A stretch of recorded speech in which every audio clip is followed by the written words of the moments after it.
A backcountry snowshoe adventure on the mountains overlooking Vancouver turned perilous for a couple. An avalanche struck the high danger terrain and buried them both. The woman was stuck upside down on the slope for nearly half an hour. CTV's Yasmin Gandham on the incredible rescue.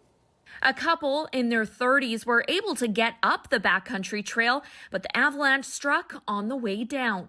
The two were snowshoeing Sunday afternoon on Mount Seymour, over 20 kilometers northeast of downtown Vancouver.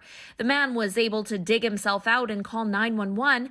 Rescuers told him to look through the debris, and that's when he was able to find his wife's snowshoe. And by the time they got to this couple, she was very hypothermic. She had a reduced level of consciousness and had signs of oxygen deprivation. So she was in very serious condition. Rescuers say it took 10 team members to get her out of the terrain. The pair were experienced snowshoers, but were not carrying rescue gear and did not have avalanche training. Just by walking or stomping, you can actually trigger an avalanche. And where they were going, it was quite steep.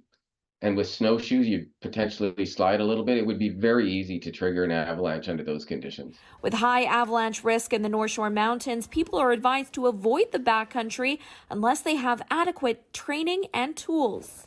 And typically, we see danger drop down after a few days following a storm.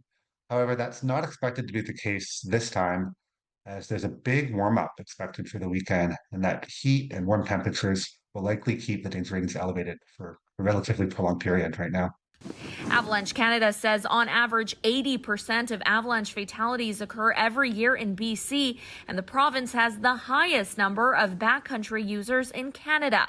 It comes days after a 19-year-old backcountry skier died just outside of Calgary. The couple lucky to get out safe and sound. Yasmin Gandham, CTV News, Vancouver.